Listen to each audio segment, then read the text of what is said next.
네, 그러면 오프닝 리더십 세션 첫 번째 발표해 주실 분 소개 올리겠습니다. 바로 최초라는 수식어가 굉장히 많이 붙는 분이신데요. 바로 주혜란 박사님이십니다. 우리나라 최초이자 최연소 여성 보건소장으로 역임하셨고요. 한국 최초의 에이즈 박사로도 알려져 계십니다. 또 한국에서 최초로 에이즈 바이러스 보균자를 발견하셔서 에이즈 혈청 검사를 의무화시킨 공로를 세우셨습니다. 네, 그러면 주혜란 박사님 무대 위로 모시겠습니다. 여러분 뜨거운 박수 부탁드리겠습니다.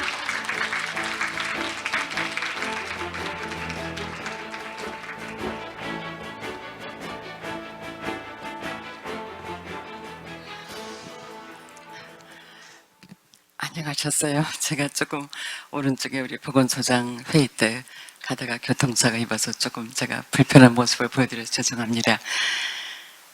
존경하는 이봉순 회장님, 글로벌 해외 해양 여성 리더님들을 모시고 앞으로 전개될 미래에 대한 의견을 나누는 이 귀한 자리에 함께 되어 더할 수 없는 기쁨과 감사를 누립니다. 저는 함경부터 함흥에서 올라 마시는 부모님의 올람가족 2세입니다. 저는 부모님을 통하여 하나님을 알았고 자유와 민주주의의 소중함을 배웠습니다. 부모님 두 분 다 의대를 졸업하시고 아버님은 예방의학에 투신하셔서 가족의 생계를 돌보실 여유가 없었으므로 어머니께서 낙후된 서울의 왕십리에서 작은 병원을 열어 퇴임할 때까지 그곳에서 진료하셨고 100세에 소천하시기까지 그곳을 지키셨습니다.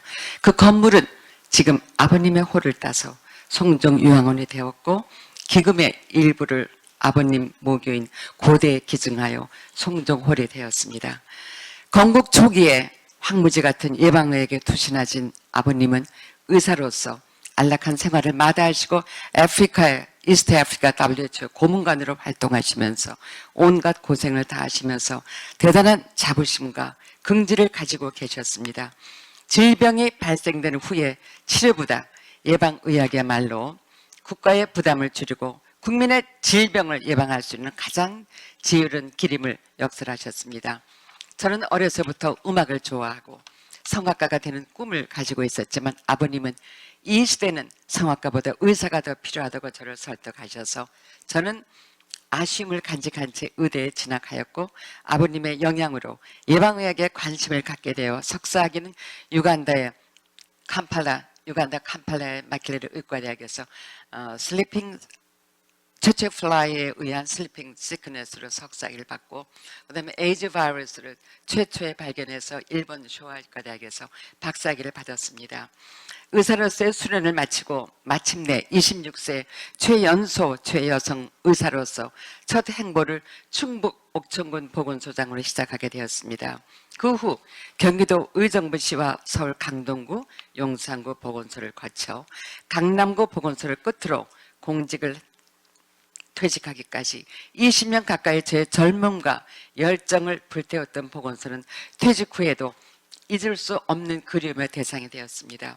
아직도 생생한 기억으로 남아있는 몇 가지 일화는 아직도 제 가슴을 젊은이처럼 뛰게 하고 있습니다.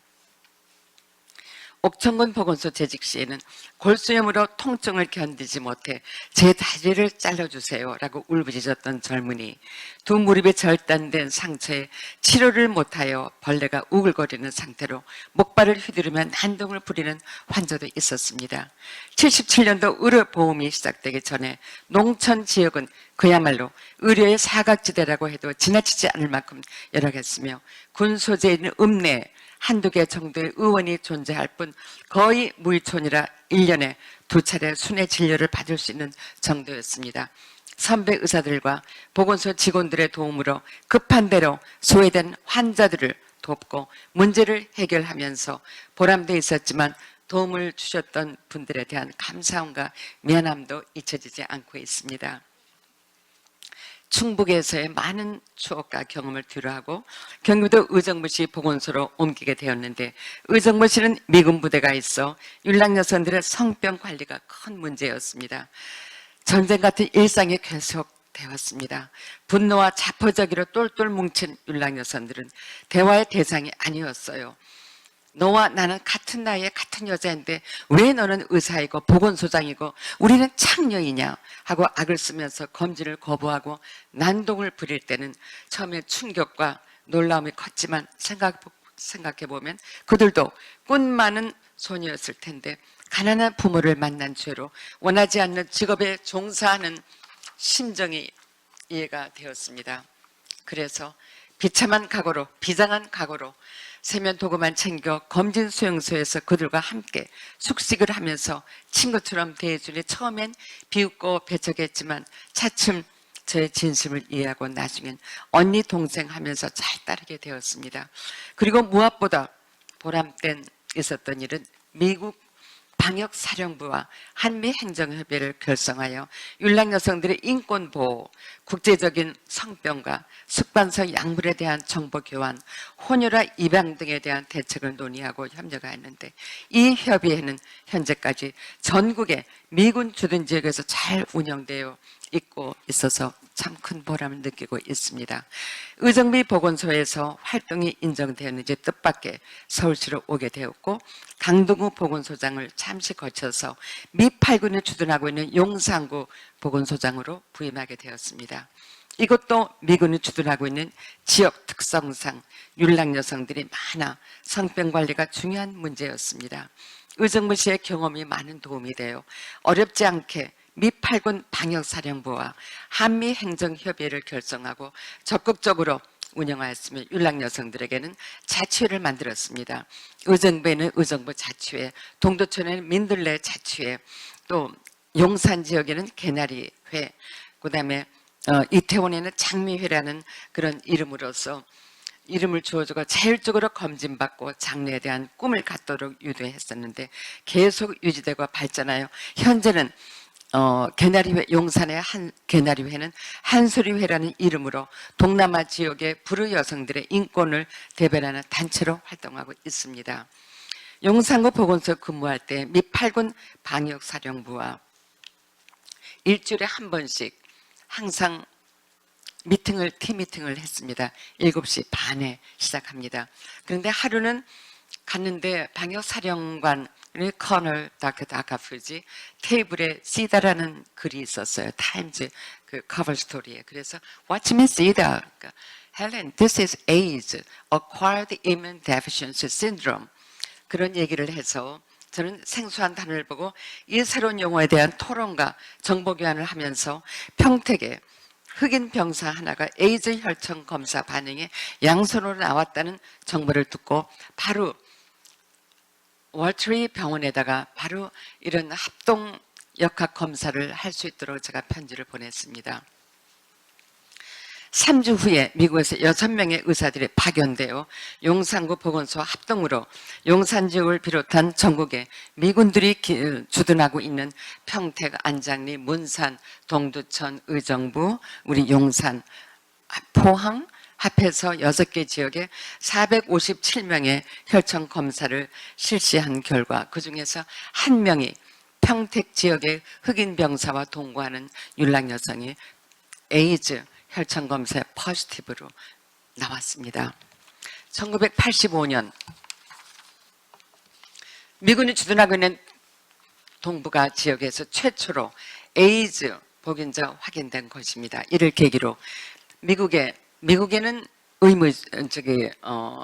지원제예요. 한국은 의무제지만 군사 병력이 제가 미국에 펜티건에 있는 월트리 병원장한테 편지를 보냈어요. 전 세계에 나갈 수 있는 그런 지원병들에게 혈청 검사를 의무화시켜달라. 그렇게 보냈는데 미국 월트리 병원장한테 편지가 왔어요. 오케이, 닥터 주. 그러면서 그 즉시 미국에서 전 세계를 퍼져 있는 그런 지원병들한테 혈청 검사를 의무화시키게 됐었습니다. 저는 이것은 정말 세계적으로 에이즈 예방의 획기적인 일로서 에이즈 관리에 디딤돌이 되었습니다.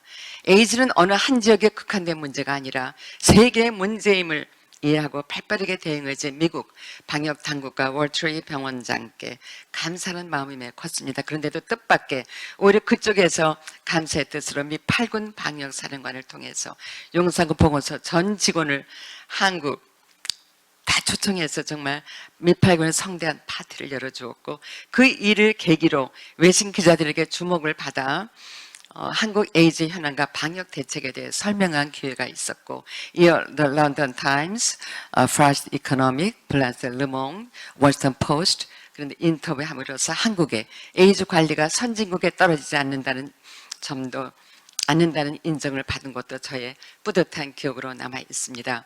그리고 다시 강남구 보건소 90년도에 제가 전출하여 전국에서 최초로 에이즈 혈청 검사를 보건소에서 직접 실시하는 획기적인 시도를 감행했는데 다행히 성공적으로 정착이 되어 보람이 컸었습니다.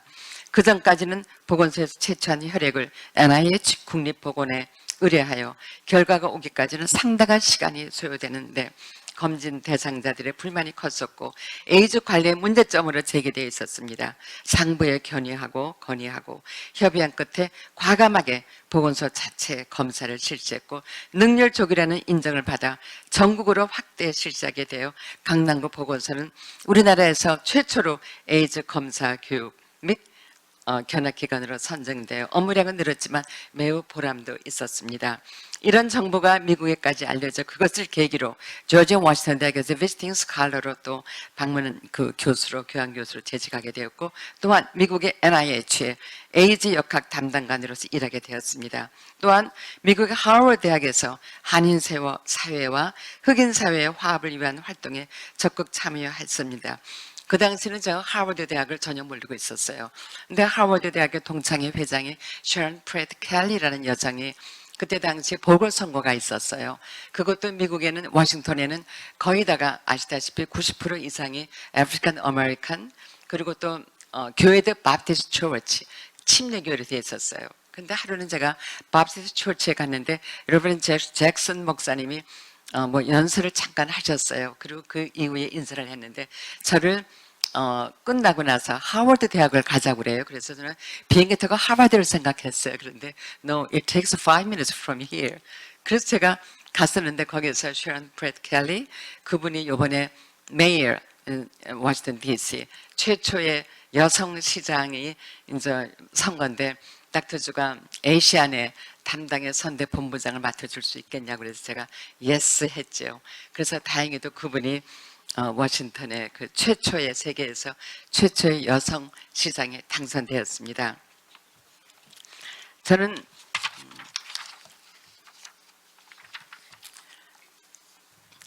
그 후에 킹 목사님도 잭슨 목사님 소개로 마틴 루 킹 거기에 그 후원에 한국인 그로서는 최초의 그 보드 멤버가 돼서 많은 그 마틴 킹 킹스 로드가 있어요. 미국에는 루즈벨트 로드 있잖아요. 그런데 그 거리가 굉장히 그게 파여 있어요. 아스팔트가. 그래서 제가 킹스 로드에다가 그 아스팔트 시장한테 얘기해서 아스팔트도 최초로 멋있게 놨고, 그다음에 킹스 로드 그러면 다른 데는 루즈벨트 그 동상도 있고 그런데 여기는 없었어요. 그래서 제가 킹스 로드의 킹스 마틴 루터 킹 그 목사님 그 동상도 그때 만들어 놨었습니다. 그렇게 하고 또 이분하고 약속이 네가 워싱턴 시장에 당선되면은 하워드 대학에 한국과를 만들어 달라. 왜냐하면 그 당시만 해도 한미 관계가 참 마찰이 있었습니다. 그래서 오케이 당선되면은 제가 해주겠다 그랬어요. 마침 당선이 돼서 한국의 국제교류재단에서 50만 불을 후원받아 신설되어 지금은 하워드 대학에서 가장 경쟁률이 높은 학과가 되었다는 소식을 들었을 때 매우 기뻤습니다. 어느한 사람들과의 소통을 이루는 첫 번째 관문이므로 한국과 개설은 한인사회의 자부심과 지위 향상에 크게 기여할 것으로 믿어지고 있습니다. 또 한인사회와 흑인사회 간의 화합을 위한 제 노력에 각별한 관심과 감사를 표했던 엘고어 그 당시에 부통령이었죠. 셔런 프레드 켈리의 비서실장이 아프리칸 아메리칸인데 엘고어 부통령이 또 비서실장이 됐어요. 그래서 추천으로 한번 만났는데 저한테 엘고 부통령 추천으로 UNEP United Nations Environment 프로그램의 Core Special Advisor, WHO World Health Organization, UNEP의 Core Special Advisor로 들어가서 유엔에서 정말 활동하게 됐어요. 이 기구에 활동한다는 건 사실 매우 의미 있고 자랑스럽게 저는 느껴졌어요. 왜냐하면 저희 아버님께서 이스트 아프리카 한국인 최초로 이스트 아프리카, 콩고, 브라자빌, 유간다, 케냐, 루아르, 탄자니아에 거기에 디렉터로 그 예방 역학조사 총 책임자로 계셨댔어요. 그래서 제가 그때를 생각하면서 굉장히 감사하게 의미 있고 자랑스럽게 느껴졌습니다. 그리고 귀국해서는 예방역의 중요성을 더 잘 알리기 위해서 건강검진센터를 직접 운영하고 하며 다양한 사회활동을 하였습니다. 그리고 2020년에는 보건인들에게 주어지는 최고의 영예인 보건대상을 수상하게 되는 영광을 가졌습니다. 무엇보다도 하늘나라에 계신 정말 부모님께서 굉장히 기뻐하실 것 같아서 무척 사실 기뻤었습니다. 퇴직 후 30년의 세월이 지난 올해 제가 지금 75세예요. 3월에 우연히 신문을 봤습니다. 대한의협 신문을 봤어요. 거기다가 보니까 강원도 양구군의 보건소장 채용이란 그 뉴스를 보고 그곳이 어디인지 얼마나 먼 것인지 얼마 전에 알아보지도 주저없이 지원서를 제출했습니다. 제 지원서를 보신 담당자께서 전화로 주 선생님 귀는 잘 들리세요.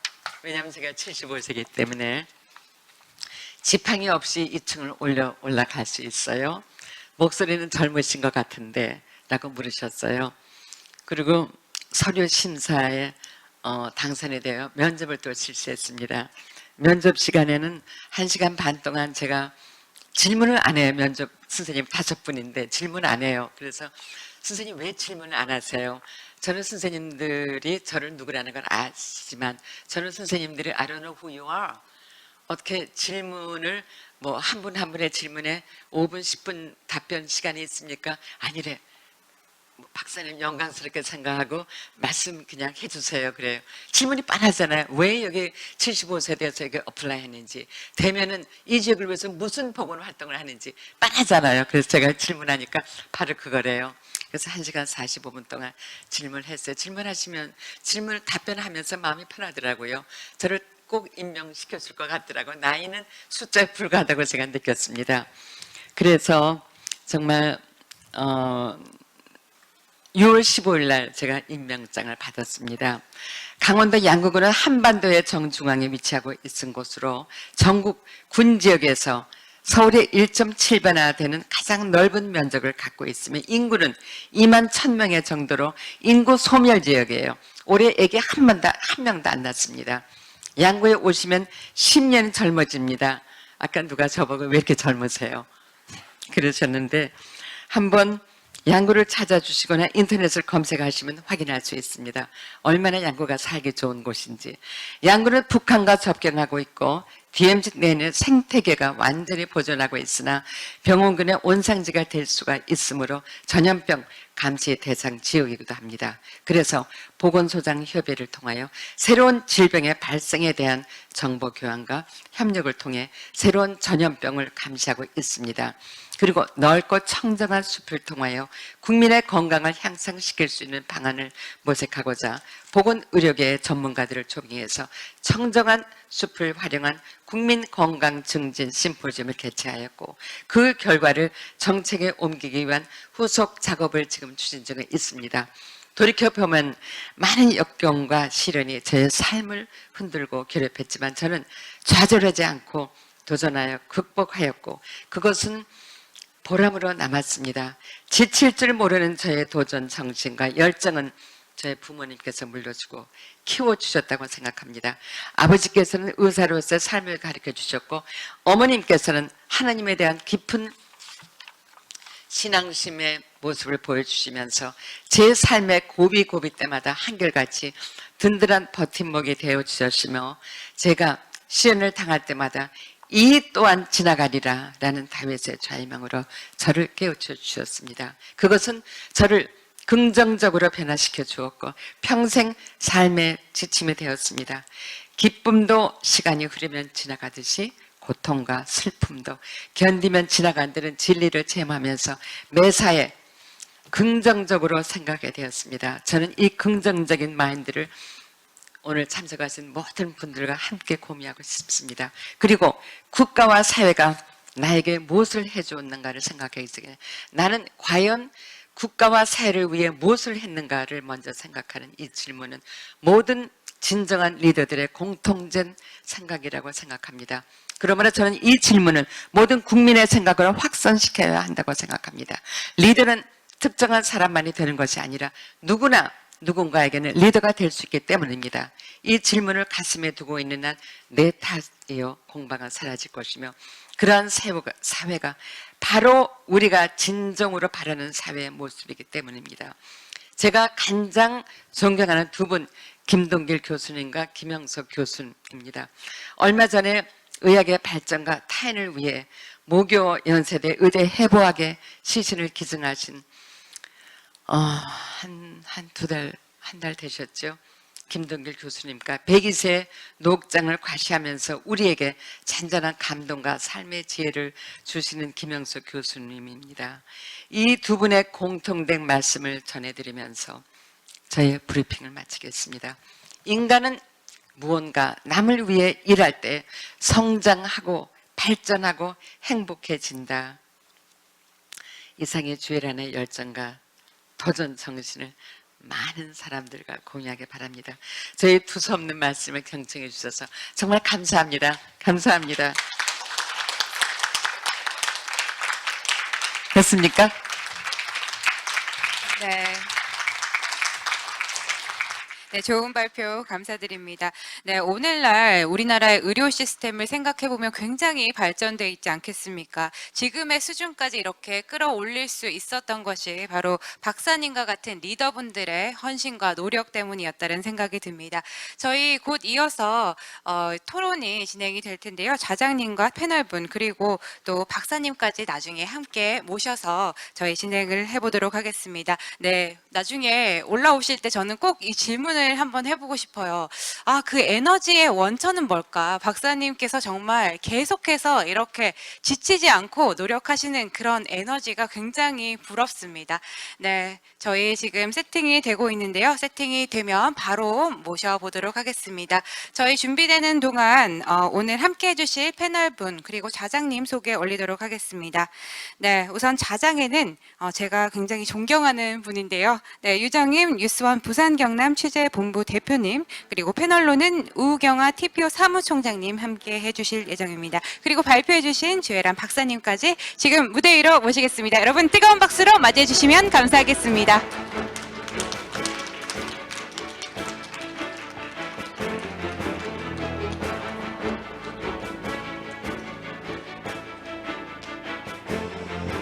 네, 지금 다시 한번 여러분 뜨거운 박수 부탁드리겠습니다. 네, 네, 자리에 앉아주시면 되겠습니다.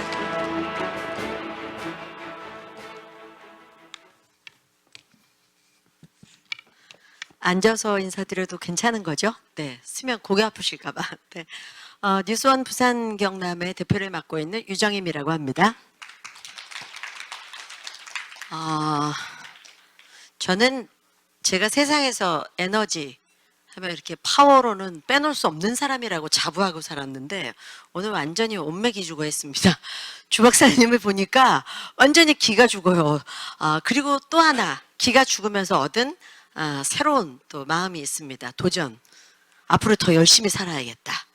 네, 아주 뜨거운 에너지를 더 크게 발현할 수 있는 길을 열어주고 계신 선배가 아닌가 하는 생각이 들어서 굉장히 마음이 좀 여러 가지를 담고 가게 되는 것 같습니다. 두 분 모셨으니까요. 또 우리 이제 주 박사님은 인사하셨고 우리 총장님부터 소개를 잠깐 인사말을 먼저 좀 해주시겠습니까? 네, 안녕하십니까. 우경아입니다. 지금은 관광 관련 국제기구에서 일을 하고 있습니다. 그 전에는 35년간 한국 외교관으로 근무를 했고 마지막에는 호주에서 한국 대사를 했었습니다. 그래서 세계 각지에서 여러 여성 리더를 만날 기회가 있었습니다. 그래서 오늘 시간이 되면 그런 제 경험에 대해서 조금 나누면 좋겠다 이렇게 생각을 합니다. 여러분 만나서 반갑습니다. 감사합니다. 네.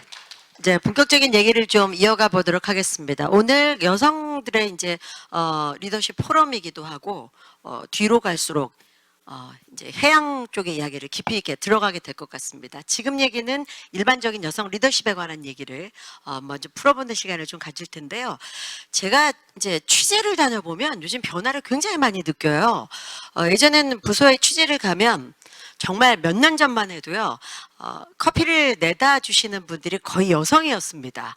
그리고 머리 희끗하신 사무관하고 얘기할 때 여성들이 커피를 내오는 경우가 정말 많았는데, 이즘은 굉장히 젊은 여성 사무관을 취재할 때 머리가 희끗하신 남자분들이 음료수를 갖다 주시는 경우가 정말 많아졌어요. 그래서 제가 현장에서 변화를 몸으로 이렇게 느낀다고 생각하는데, 자, 여성들의 사회에 진출에 따른 리더십의 변화가 분명히 있을 거거든요.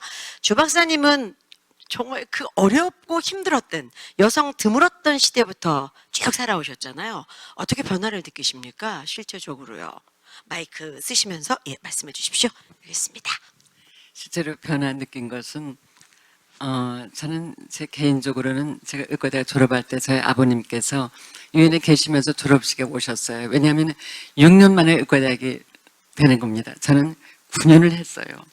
중간에 뭐 노래도 부르고도 피아노, 저는 원래가 메이저가 피아노입니다. 피아노 독주도 하고 하다 보니까 공부가 너무 힘이 들었어요. 좀 말썽 피우는 딸이셨군요. 네네, 맞아요. 아주 그냥. 그런데 아버님이 의과대학 졸업할 때 그래요. 혜란아, 너는 좀 틀리대. You are something else. 정말 I'm so proud of you. 아버지가 그래요. 그러면서 일반 의사는 환자의 병을 고치지만 너는 사람을 고치고 더 나가서 네가 한 4, 50년 되고 이렇게 사회활동하게 되면은 나라를 고치는 의사가 될 거래요. 근데 저는 그게 무슨 소리인지 몰랐어요. 근데 쭉 22년 동안의 그 보건소에 미치지 않고는 일을 못해요. 저는 완전히 미친 여자가 돼서 일했으니까. 그리고 30년 동안 사회활동 여기저기 많이 다니면서 많은 거를 봐왔어요.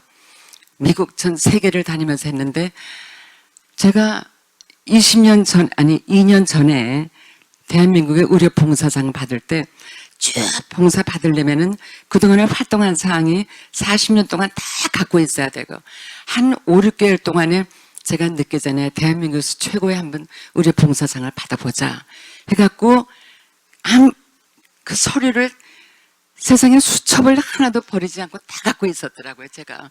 그러니까 그만큼 보건소에 대한 그리움과 애착이 있었던 거예요.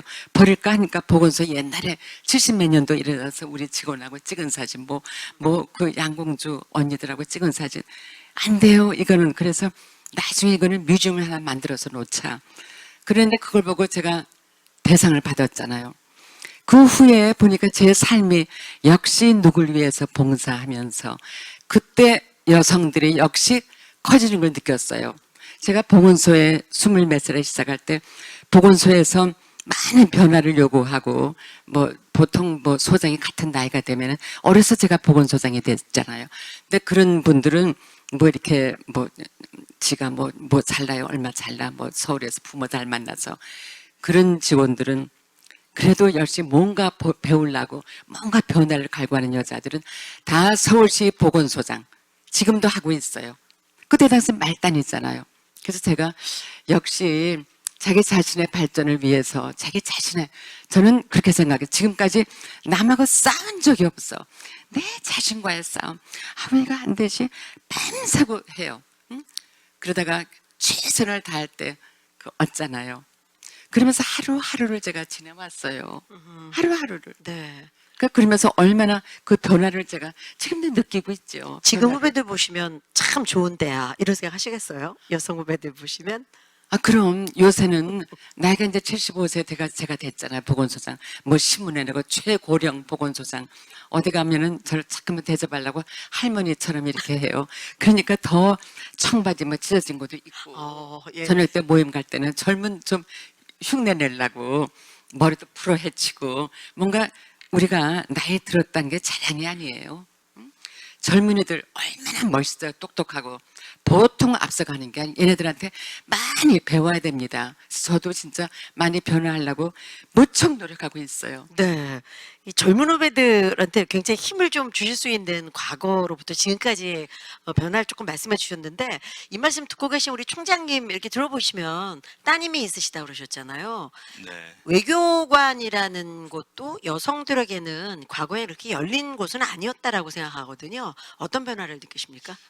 우선 엄청난 변화를 느낍니다. 근데 제 경험 한 가지를 말씀드릴게요. 제가 30대 중반 시절입니다. 해외 근무하는데 아주 가까운 이웃 나라의 여자 외교관의 남편이 전업주부로 해외 근무에 동반을 하러 나왔어요. 30년 전이요? 30년 전. 그 당시에 저로서는 여자가 직업을 갖고 남자가 애를 보고 슈퍼에 장을 보러 가고 아하. 어린아이를 차 태워서 데리고 다니는 네. 그런 전업주부 하는 게 굉장히 충격이었습니다. 어떻게 느끼셨어요? 진심으로, 진심으로 놀랬고 네. 나 같으면 저렇게 할 수 있을까? 속마음을. 네. 그래서 이 여성 리더십에 대해서는 우선 변화로 제가 한 말씀을 드리겠는데 세상도 변했고 제 생각, 저의 고정관념도 변했다 이렇게 말씀을 드립니다.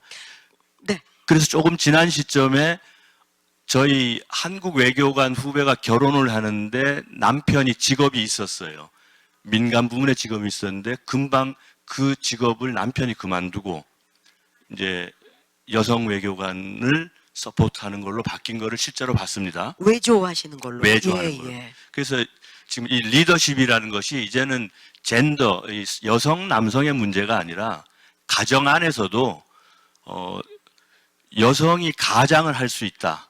리더십을 보일 수 있다. 이런 생각을 저는 하게 됐고 그런 광경을 보면서 처음에는 놀랐지만 이제는 제가 많이 생각이 변했습니다. 네. 지금 말씀하신 것처럼 젠더 말씀하셨잖아요. 사회 속에서의 어떤 역할, 그 롤에 따라서 우리가 가지고 있는 생물학적인 성은 이제 좀 의미가 없어지는 시대가 오지 않았나라는 생각을 하게 되는데 그렇다면 솔직히 여성과 남성 사이의 리더십이 차이가 있다고 보시는지요? 아니면 그건 별 차이 없이 그냥 정말 젠더로서의 특징일 뿐이다라고 보시는 건지 네, 그 얘기를 조금 듣고 싶습니다. 저는 제가 의과대학 졸업하고 물론 어려서부터 그 어머니가 참 주말마다 유치장 안에 가서 유치인들한테 그거를 진료하면서 항상 그 약을 하는데 저는 옆에서 이제 싸갖고 엄마한테 이제 엄마 그럼 유치인들이 야 너 참 예쁘고 참 고맙다. 어린아이가 이렇게 엄마 옆에서 해주는 거를. 근데 어머니가 그렇게 좋은 일 하셨는데 하루는 보건소에서 뭐 누가 왔어요. 근데 엄마한테 어머니가 연세가 있는데 젊은 사람이 엄마한테 반말을 막 해요. 근데 엄마는 벌벌벌 떠는 거야. 그래서 나중에 간다면 엄마가 그래요. 야, 너 이 다음에 가서 보건소장 해버려. 보건소장. 그래서 엄마 보건소장이 뭔데? 이렇게 우리 엄마들을 이렇게 의사들을 막 감시하는데 저렇게 못되게 논다 그거야. 그래서 무심결에 들어서 국민학교 때 제가 들은 거예요. 그것도. 그러고 나서 제가 의과대학 졸업하고 나서 또 그 의정부의 그런 수락산의 율랑 여성들의 그런 인신매매 그거를 제 눈으로 처음 봤어요. 의과대학 다닐 때. 그래서 물론 외국 가서 제가 뭐 어려서 꿈은 유엔 사무총장이 되는 게 꿈이었어요. 나도 아버지 같이 유엔에 가서 어려서부터 저는 아버지 따라서 세계를 다녔었어요. 대접받는 것도 보고 아버지가 그 아프리카 가서 굉장히 험한 데 가서 봉사하시는 것도 보고 그래서 제 나름대로의 생각을 많이 했었어요.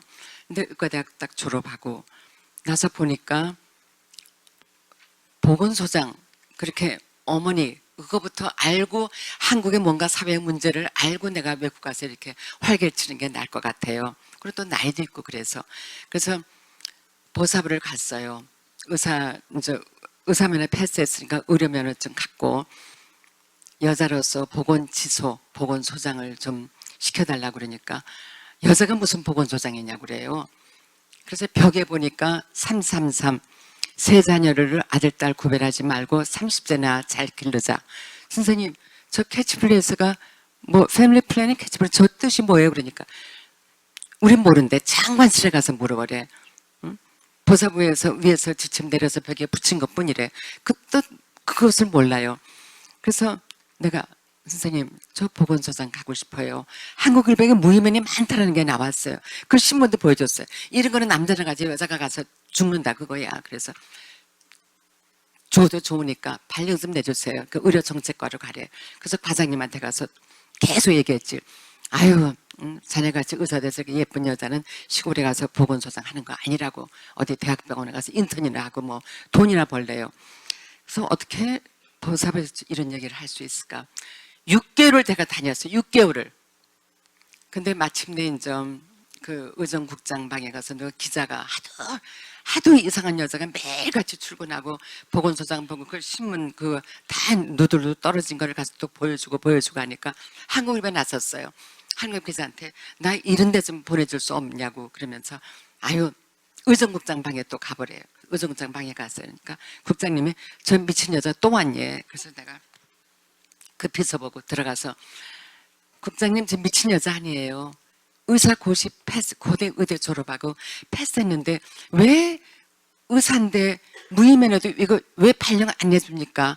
여자기 때문에 발령 안 된다? 80년대, 70년대 캐치프레스 333, 80년대에는 아들, 딸 구별하지 말고 둘만 나 잘 길러자예요. 국장님, 저 국장님 방에 저 캐치플레이스 뜻이 뭡니까? 여자라고 해서 왜 이렇게, 왜 막 따졌어요. 그러니까 도대체가 6개월 동안 그렇게 쫓아왔니? 왜? 그러니까 닥터주를 이상하게 본다 그거야. 아니, 안 올 수가 없잖아요. 계속해서 나는 왜 답이 없는지 결국은 그분이 이제 보니까 아버님이 초대 의정국장 하셨어요. 아버님 제자예요.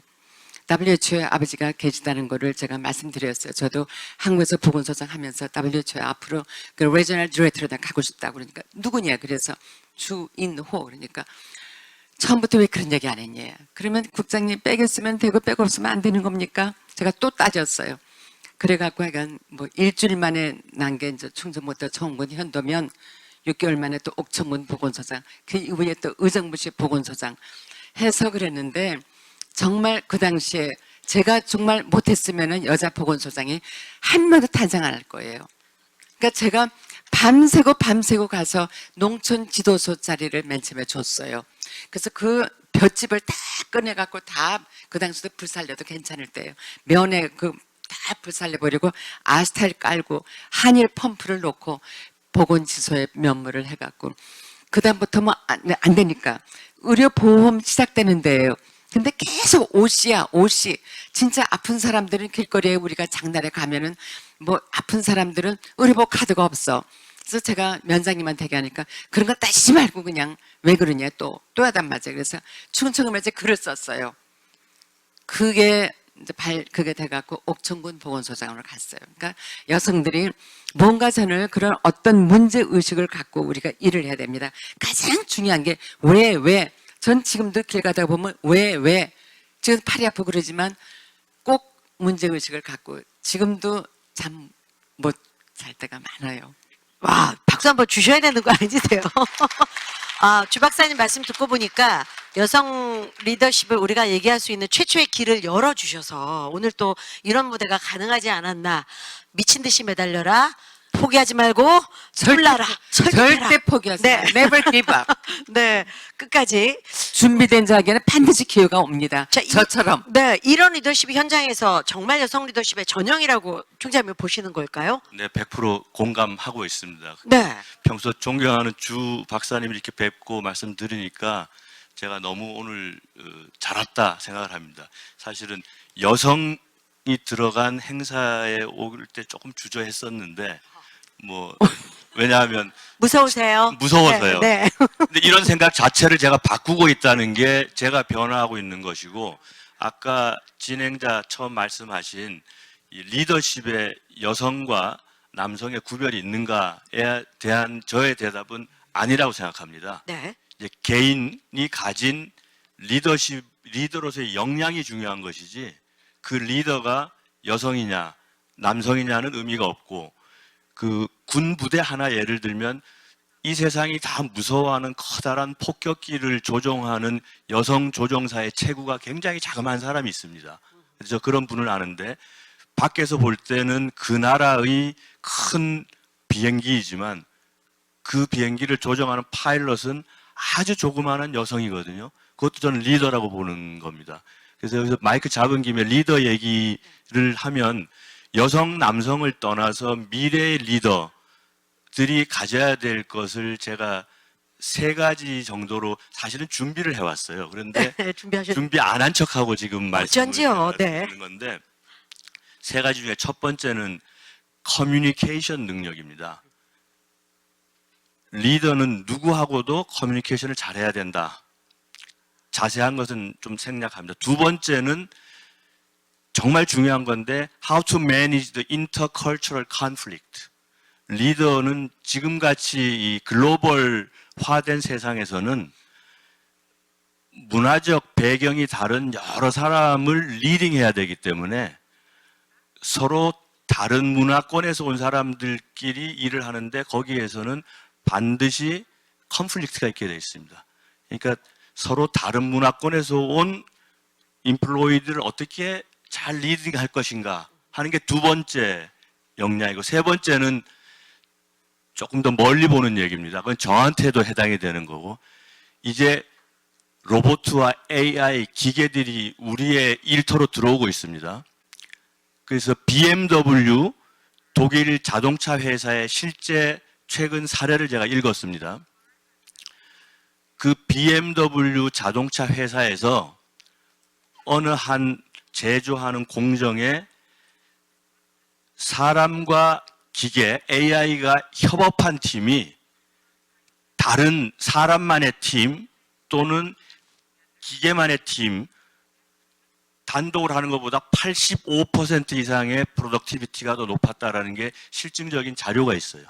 그래서 제가 제 말을 마치면서 드릴 말씀은, 진정한 리더가 되려면 여성, 남성이 이젠 중요한 것이 아니다. 네. 미래를 생각해야 된다. 근데 미래는 사람과 AI가 같이 일하는데, 네.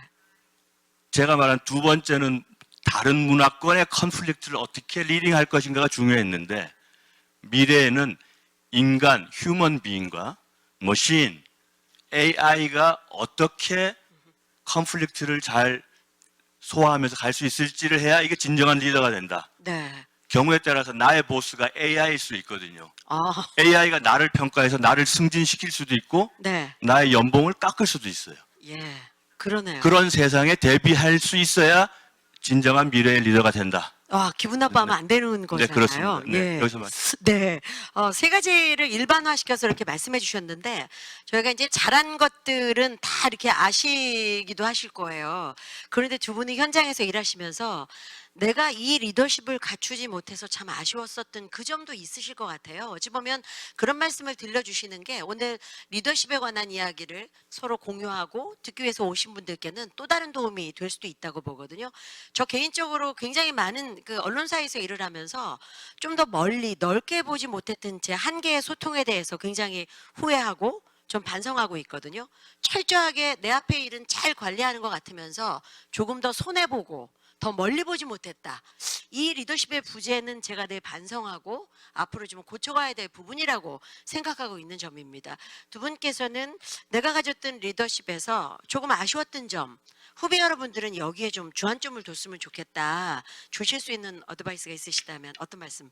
사실 전 지금 뭘 말씀드려야지 생각을 했는데, 첫 번째가 너무 세세한 것까지 많이 챙기려다가 좀 일이 오히려 안 되는, 흔히 말해서 마이크로 매니지 하는 것을 조금 줄여야 된다라고 저는 생각을 했어요. 근데 젊은 시절 실무자 때는 네. 세세한 걸 챙기는 게 맞는데, 네. 자리가 좀 올라가면서는 좀 덜 해야 되는데 그걸 계속 했던 게 잘못된 게 아닌가. 좀 놓아주는 리더십이 네, 네. 필요하다. 그래서 저를 아끼는 선배가 이 얘기를 하더라고요. 제가 어느 자리에, 이제 어느 지위에 올라가니까, 노안, 나이가 들면 왜 눈이 잘 안 보이는지 아느냐. 그 자연의 섭리를 알아라. 당신이 자리가 올라간 것은 나이가 든 것이고, 그러면 노안이 온다. 네. 그거는 안 보이는 건 보지 말고 젊은 후배들한테 와, 보이는 후배들한테 델리깃 해라. 야, 그러니까 너는 노안이 온 것을 서글프게 생각하지 말고 신의 계시다. 받아들여라. 네, 받아들여라. 제가 그걸 제대로 못한 게 아쉽습니다. 아, 그러니까 굉장히 의미 있고 재미있는 말씀 주셨는데 사실 이제 일을 하는 사람들은 혼자 다 하잖아요. 결국 그래서 오히려 아래직원들이 더 힘들게 만드는 경우도 있거든요. 그런 말씀하신 거죠? 네, 그렇습니다. 이 말씀은 자랑도 섞으신 것 같아요. 나 그만큼 일은 많이 했어요. 네. 그러나 굉장히 중요한 부분을 맞추신 것 같은데요. 저에게 주어진 시간이 이제 많지는 않은데 혹시 플로어에 질문이 있으실까봐 제가 계속 좀 눈치를 보게 됩니다. 계신 분들 중에 두 분께 꼭 질문하고 싶으신 분이 계신가요? 그러면 마이크가 혹시 있으시면, 네. 그러면 저희 손 드시면 저희가 좀 기회를 드리도록 하겠습니다. 네. 언제든지 저를 보고 손을 딱 들어서 눈치를 주시기 바랍니다.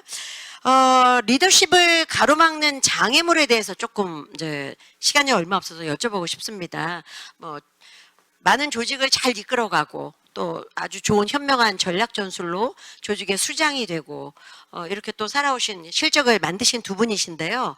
나의 리더십을 가로막는 장애물. 아마 우리 주 박사님은 저 위가 문제인 것 같아요. 자꾸 현장을 안 가본 그들이 문제인 것 같은데 좋은 리더십을 발휘하려고 해도 그걸 가로막는 장애물이 있다면 어떤 것들이 좀 깨져야 될까요? 우리의 뭐 어떤 사고일까요? 규제일까요? 뭐 굉장히 많은 것들이 좀 있을 것 같습니다.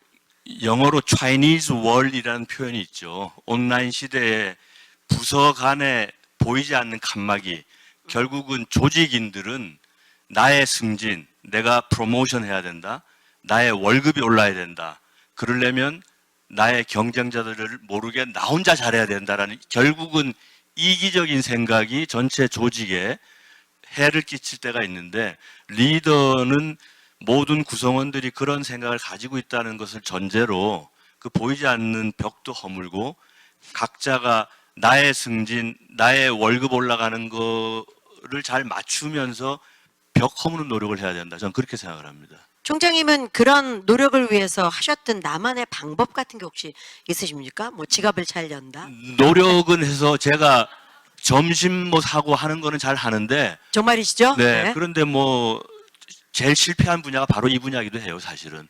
생각은 있고 노력을 해서 해주고 싶은데 잘 안 되더라고요. 왜냐하면 똑똑한 사람들이 자기만을 위해서 위를 생각하기 때문에 중요한 일을 협업하면 조직 차원에서는 더 잘 될 텐데 그 조직이 잘 되는 것보다 우선 내가 잘 되는 것을 우선시할 때 리더는 그거를 적절하게 조화시켜서 개인도 만족하고 조직의 성과도 올라가는, 그걸 좀 추구해야 되지 않나 이렇게 생각을 합니다. 굉장히 의미 있는 말씀을 주셨어요. 사실 리더라고 하면 나를 따르라. 난 정말 잘하고 있어. 날 따라오면 돼. 라는 생각을 하고 가는 인물이다라고 저도 생각을 하고 있었는데 그런 부분을 좀 돌아봐야 된다는 말씀이신 것 같아요. 잘 안 됩니다, 사실은 그런 게. 참 어렵죠. 주 박사님은 어떠셨어요? 다 나를 따라와야 된다. 그래야 리더십이 제대로 쓰는 것이야. 이렇게 생각을 하시는지요? 아니, 저는 절대 그렇게 생각은 안 해요. 그냥 우리 직원들도 다 생각이 있잖아요. 그래서 저는 이렇게 배슈를 그렇게 안 해요. 여러분들 지금 이 시점에서는 우리가 가장 중요한 게 예를 들어서 코로나 바이러스 같은 거 그런 거 어떡하면 지금 계속 제일 많이 지금 피크로 올라와요. 그런데 이제 12월, 15월까지는 그럴 수밖에 없는 게 두 달 뭐 하면 두 달 면역이 뭐 어떻게 그때 피크로 올라온대요. 그런데 우리는 바이러스와 같이 살아야 돼. 암도 다 바이러스예요. 모든 게 다 바이러스예요. 우리는. 그렇기 때문에 저는 한 번 걸리지가 않았거든. 아마 걸렸지만 제가 워낙 강하기 때문에 와서 그냥 맞다가 간 거를 알아요. 그런 걸 아는데 네. 저는 제가 물론 유엔에서도 근무했고 우리나라에서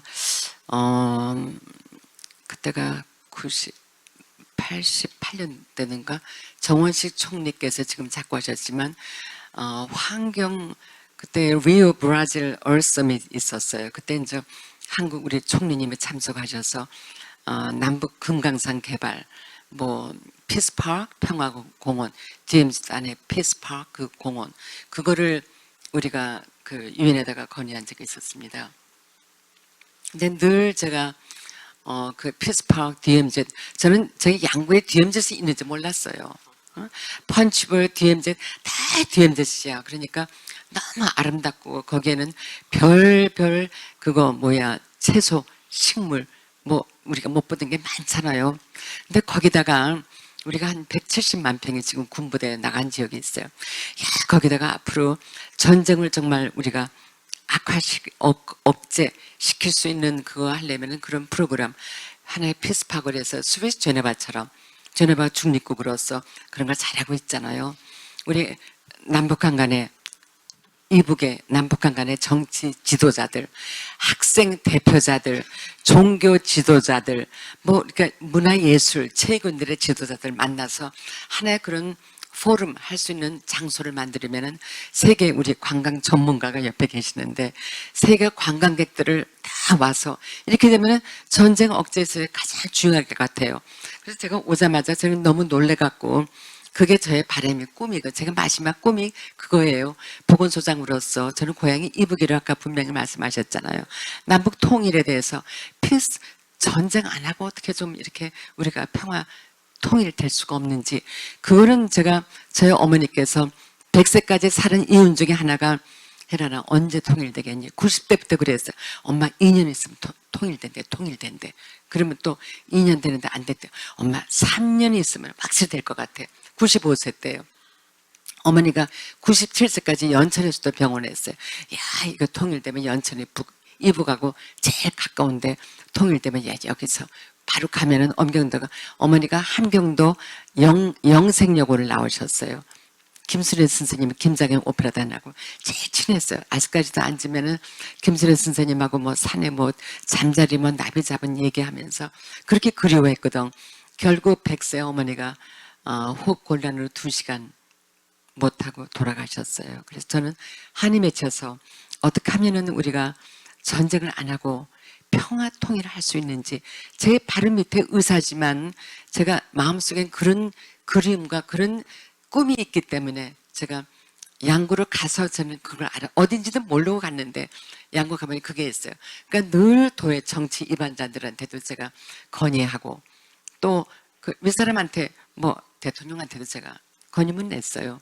앞으로 스위스 제네바처럼 그렇게 우리가 관광 자우나 이렇게 되면은 세계인들이 몰려올 거 아니에요. 그럼 거기서 누가 이북에서 이걸 때리겠냐고 전쟁을 누가 하겠냐고. 그래서 전적으로 북한도 좀 인도적인 입장에서 좀 도와주고 의료약품도 좀 도와주고 저는 그런 주의자지 뭐 이렇게 강력하게 누구한테 안 하고 지금 그런 뜻에서 제가 활동하고 양구에서 있으니까 많은 분들이 저를 지켜보고 있어요. 그러나 보건소장을 해서 더도 안 하고 직원들 각자에 맞춰가면서 예 우리 계장님 과장님 요거는 우리 조금 더 이렇게 하자. 응?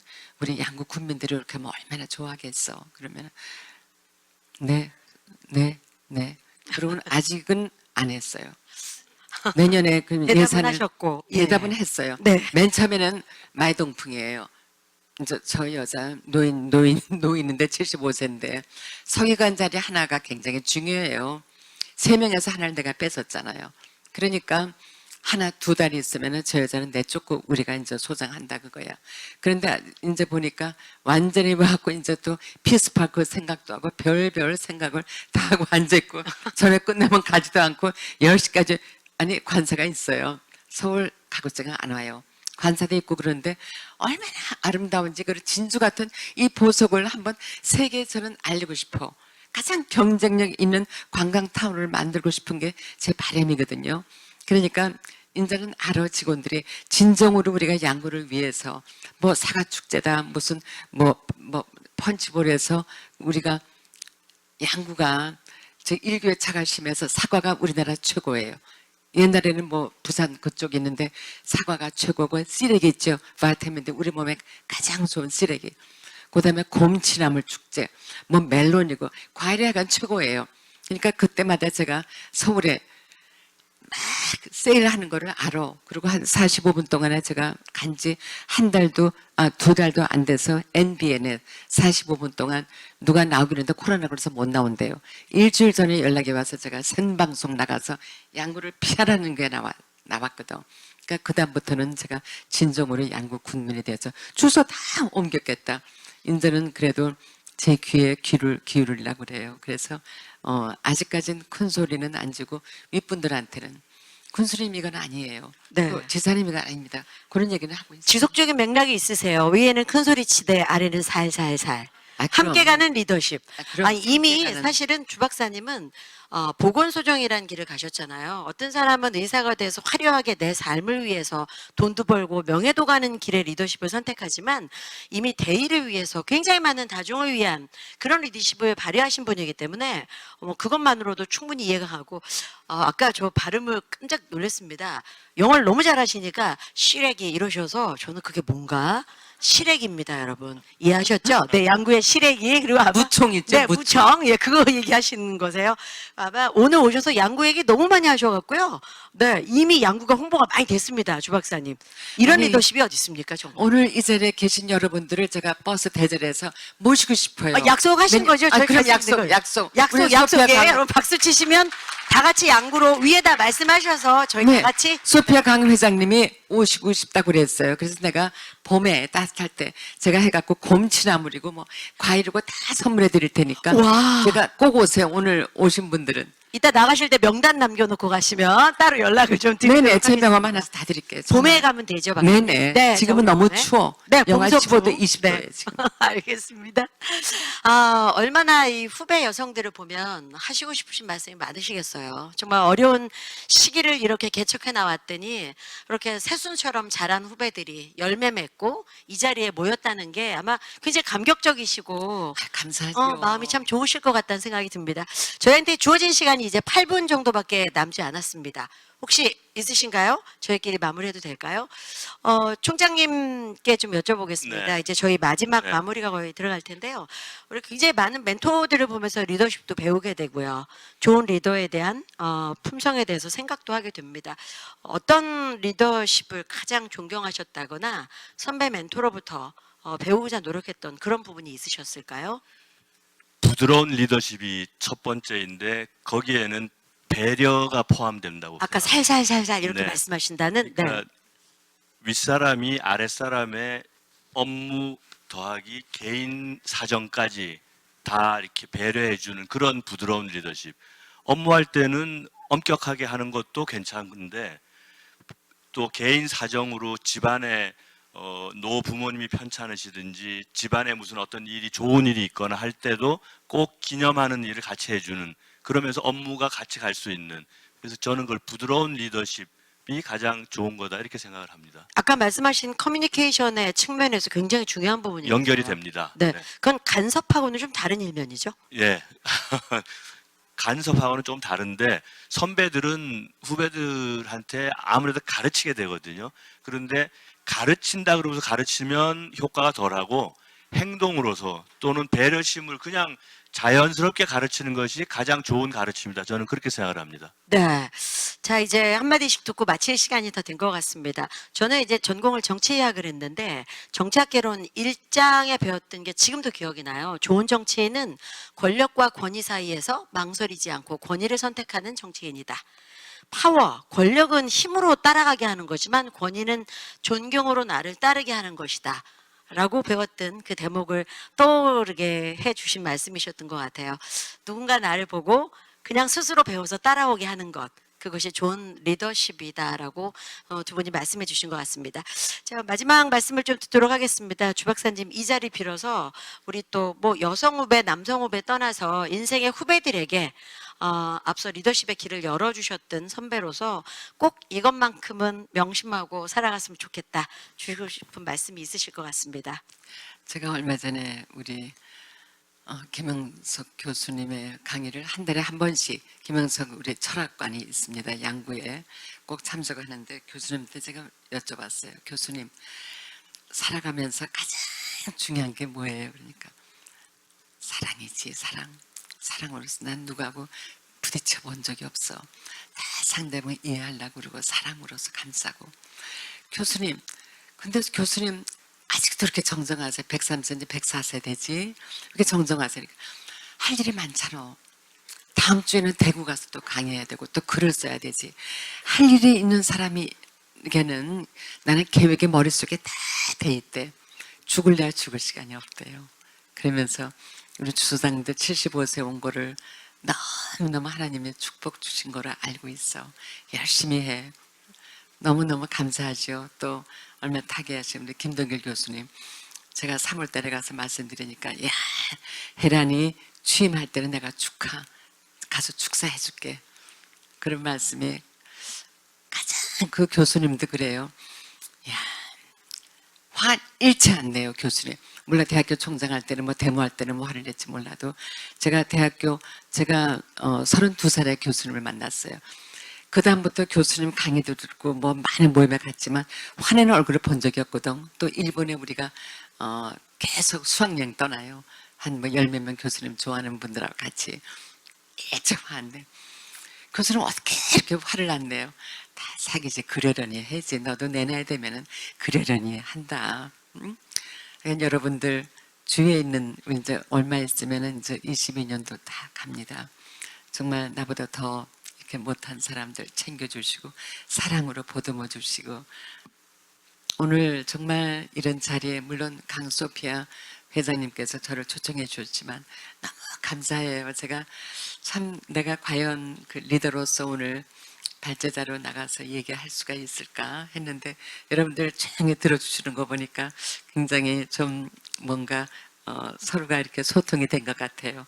너무 감사드리고 건강 잘 챙기세요. 너무 감사해요. 예, 박수 한번 주시기 바랍니다. 네, 우리 총장님도 마무리 말씀.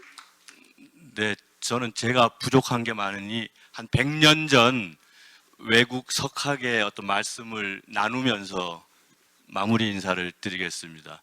제가 기억하기로 그분 말씀이 배는 항구에 있을 때 제일 안전하다. 그런데 배가 항구에 있는 것만은 그 배 본연에 지어진 이유가 아니다. 배의 존재 이유가 아니다. 그러니까 모든 사람들은 거친 바다로 항해를 나가야 된다. 그게 배의 본연의 임무다. 그래서 미래의 리더 여러분들은 항구에 안주하지 말고 바다로 이렇게 출항하시기를 제가 기원하고 꼭 성공적으로 목적지에 다다를 것을 응원하겠습니다. 감사합니다. 박수 주시고요. 제가 이제 방송하던 사람이라 시간을 딱 맞추는 게 제 생명인데 2분 41초가 남았기 때문에 이 시간 동안도 하나씩만 더 여쭤보겠습니다. 아버님께서 굉장히 남다르게 딸을 키우셨던 것 같아요. 우리 주 박사님. 아버님께 배운 리더십이 있다면 어떤 점을 배우셨는지 좀 아버님 들려주세요. 소프트하신 거. 그리고 아버님이 쉬시고 남하고 이렇게 잡담하고 농담하는 걸 못 봤어요. 늘 아버님이 6개국에 완벽하세요. 아버님이 WHO 들어가시게 된 것도 옛날에 인도에 콜레라가 많이 발생했잖아요. 그때 수십만 명이 돌아가셨어요. 죽었어요. 콜레라로. 그때 아버님이 우리나라에서 한국인으로서는 대표로 WHO 거기 가셨어요. 가서 불안 사람이 질문하면 불어로 답변하고 러시아 사람이 하면 답변, 중국 사람 답변. 그때 약간 우리가 저기 UN 공식 그게 5개국어잖아요. 완벽하게 하셨어요. 그래서 내가 아버님은 그래요. 혜란아 준비하라. 준비된 자에게는 반드시 기회가 온다. 어머니도 그러고 그런 부모님 밑에서 제가 네, 자랐어요. 준비할 수 있는 자세를 배우셨고 아버님의 얘기를 들었으니까 아버님께 딸에게 주고 싶은 리더십에 관한 얘기를 한마디 듣겠습니다. 따님이 있으시다 그러셨죠? 딸 하나입니다. 네. 그래서 어릴 때부터 너는 그냥 네 마음대로 살아라. 그냥 저긴 아니시죠? 방관은 아니신 거죠? 네, 그냥 이렇게 방치하는 것은 아니지만 네, 네. 망설일 때 네가 제일 원하는 것을 하는 거를 주장해서 하고 조언을 구할 수 있으면 구해서 나가라. 그게 너의 갈 길이다. 그렇게 했더니 지금까지 뭐 평균적으로는 살고 있습니다. 그래서 제가 아주 실패한 자녀 교육은 아니다. 네. 이렇게 생각하고 있습니다. 딸에게 주셨던 말씀까지. 네, 두 분의 얘기 함께 들어봤습니다. 소중한 시간, 정해진 시간이 다 됐고요. 예전에 제가 우리나라의 전통 집을 짓는 목수 신영훈 선생님하고 방송을 하면서 늘 웃으세요. 주 박사님 말씀하신 것처럼 한번 여쭤본 적이 있어요. 선생님은 왜 이렇게 행복하십니까? 그랬더니 이렇게 얘기하세요. 우리 집 옆집에 굉장히 전국적으로 유명한 이름만 대면 알만한 저명한 교수 부부가 살고 계세요. 근데 일요일이면 내 집 앞에 대돌은 어느 신발이 누구 건지 모르는 한 2, 30켤레의 신발이 막 섞여 있는데 그 집에는 딱 2켤레의 신발만 정갈하게 놓여 있다. 누가 더 잘 산 걸까요? 라고 말씀하셔서 느낀 바가 참 컸었습니다. 사람 사이에서 리더십을 발현할 수 있는 삶이 우리에게 얼마나 의미가 있는 삶인가 말씀하신 것처럼 부드러움과 세상에 나가는 배가 돼서 더 큰 리더십을 발휘하시는 시간 되셨으면 좋겠습니다. 오늘 두 분 감사드립니다. 함께 인사하실까요? 고맙습니다.